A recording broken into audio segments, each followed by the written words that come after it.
My husband and some of my kids don't really like lasagna, but they will eat this. I just call it a pasta bake. It's kind of a pasta bake. It's kind of lasagna. Come and make it with me. First step is making your bolognese sauce. Now you're going to want to like and save this because this is the easiest bolognese sauce you can make and it tastes so good and it's so versatile. So let's start browning our mince. This is about 600 grams. So nothing breaks the mince up as quickly and as easily as this does. Now the mince is all broken up. It's just waiting to be browned. Now I just set the meat to the side a little bit and I add 1 chopped onion and 3 cloves of finely sliced garlic and just brown that until it's softened. And then stir that through your mince. Now you want to add Italian herbs and stir that through.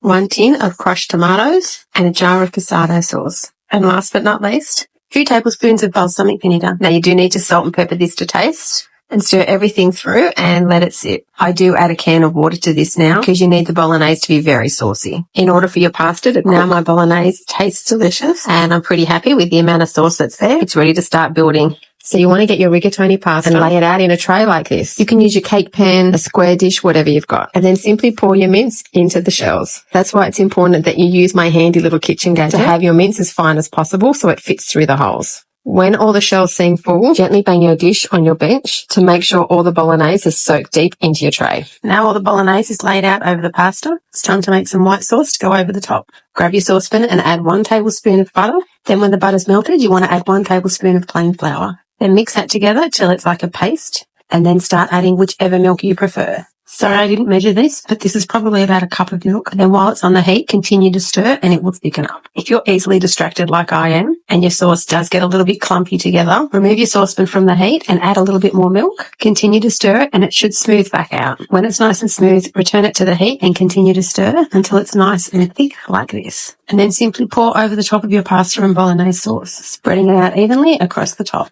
Then cover it with foil and place in the oven and cook at 200 degrees for about an hour. I always just test it with a knife and check that the pasta feels soft. Then sprinkle it with some cheese and bake until golden brown. Now it's all ready to be sliced up and eaten. I just slice it with my spoon, pop it in a bowl and serve with a tossed salad on the table. Make sure you like and save this so you can refer back to it when you want to make it and follow along for more cost of living solutions that are easy to implement and easy to maintain.